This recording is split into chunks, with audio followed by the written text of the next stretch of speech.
السلام عليكم ورحمة الله وبركاته. ازيكم يا احلى شباب؟ عاملين ايه؟ احنا النهارده جايين نعمل لكم كفتة الحاتي وكفتة بانيه، يعني قولوا فراخ بس هنعملها بالبانيه. اول حاجة دي طبعا الكفتة فراخ. اول حاجة عندنا بطاطساية كبيرة قطعناها وزبدة، معانا بقدونس وبانيه، نص كيلو بانيه. تمام. ومعانا حبهان وفلفل اسود وملح وشطة. دي البانيه. تمام. الفراخ اللحمة بقى عندنا بصل ولحمة محطوط عليها 100 جرام دهن، وبعدين ملح وفلفل، ومعانا الكبة بتاعتنا عشان هنخلط فيها، ومعانا طبعا بصل. نفضل بقى ايه، نحط اول حاجة البصل، وبعد ما البصل يتفرم نشيله من ميته ونحط البصل في اللحمة. تمام. كل البصل دلوقتي كده يتحط. تمام. نقفل ونبدأ نضرب. تمام. نقفل. تمام. نضرب. اضرب بقى.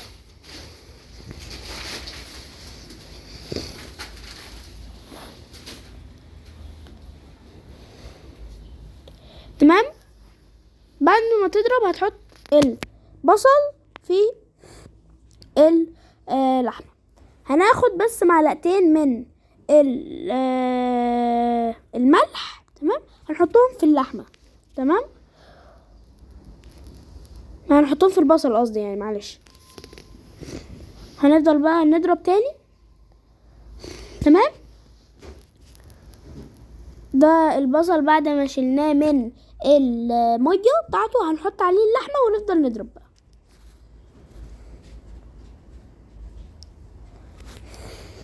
دي شكل اللحمة وهي بتتضرب، هتبقى مخلوطة بالبصل وهتبقى جاهزة للتصبيع،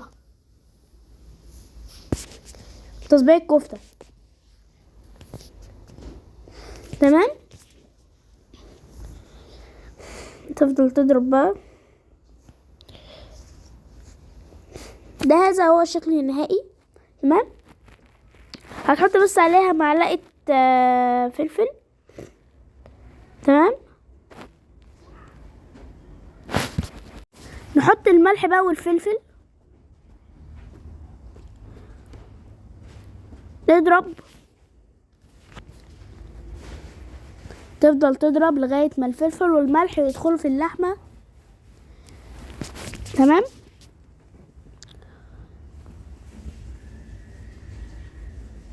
نفضل نضرب، ويعني ايه، هي دي المية اللي طلعناها منها، سيبوها عشان هنحتاجها. تمام. الفراخ اللي هنعملها. تمام. اهو هننزل الفراخ، هننزل حبة زيت. في طبعا هفهمكم بعدين، في كوباية بقسماط هنستخدمها في البانيه بس مش دلوقتي، قدام.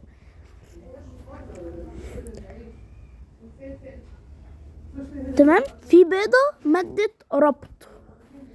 تمام. هننزل بالبطاطس، وهننزل بايه بقى، هننزل بالبطاطس وهننزل بال الزبدة.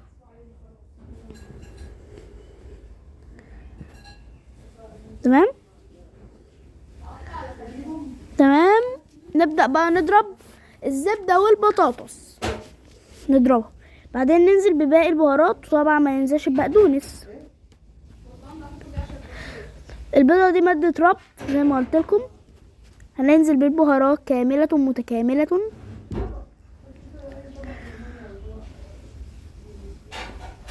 تمام. وبعدين بالبقدونس او بالبقدونس بقى. تمام. بالبيضة هتربط كل حاجة مع بعضيها. تمام. تقفل وبعدين تبدأ تضرب. اضرب اضرب اضرب. بدأنا نضرب. تمام. بيك. هو ده الشكل. قلت لكم بقى على بقسماط، هنجيب 3 معالق بقسماط كبار. هنحطهم عليهم. تمام. تمام. هننزل بالبقسماط 3 معالق كبار زي ما قلت لكم. تبدأ بقى تفضل تقلب تقلب تقلب تقلب. بعد ما قلبنا، وهنا هنعمل الطحينة. تمام. اول حاجة هننزل بمعلقتين طحينة كبار، وعليه ننزل بقى بمية. تمام. وتضرب بالبلندر، تضرب لغاية ما القوام يبقى زي قوام الطحينة اللي احنا عارفينها. تفضل تضرب، هي اكيد مش هتبقى من اول ضربة، لازم تضرب كتير شوية عشان تظبط معاك. تمام. تنزل بحبة مية تاني وتضرب. تمام. البقدونس ده بقى هنحطه في الاخر، يعني يدي بقى شكله كده. هننزل بزبادي عشان القوام بتاعه. تمام. دي طبعا ملح وكمون وتوم ونعناع وليمون متجمد. تمام. وشطة. هيبقى بص جامد بالبهارات دي مع الطحينة، هتبقى طعمها حلو قوي. تمام. تفضل تضرب لغاية ما البهارات تختفي خالص في الطحينة. تمام. اضرب بس بالراحة شوية على الطحينة، ما تضربهاش جامد. عشان احنا برضو في رمضان عايزين نحس بالناس. معلش دي قلشة بسيطة مني، معلش. هنحط بقى بعدين حبة خل وحبة ليمون. قول مثلا ايه ليمون ايه زيت، معلش، معلقتين زيت وقول معلقة خل. تمام. تفضل تضرب بقى. اضرب جامد بقى، ما تحسش بحد.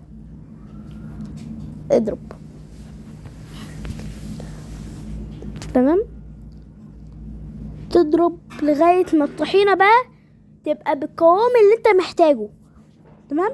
تنزل بقى بحبة البقدونس، او انت بتقولها بقدونس، او انت اللي هو الحاجة الخضرة اللي انا بقول عليها بقدونس بقى. تمام. ده بقى العيش. عملنا عيش، يعني جدتي بتحب تعمل العيش ده، يعني هي بتحب يعني ايه لما بيبقى في وقت بنعمل العيش ده. تمام. طبعا ده العيش لما اتنفخ بقى كده. تمام. واخيرا هذا البقدونس والكفتة البلح. ودي طبعا الكفتة بفراخ جميلة قوي. فلو عجبكم ان شاء الله لايك والاشتراك واحلى كومنت. باي. استنونا في حلقة جديدة.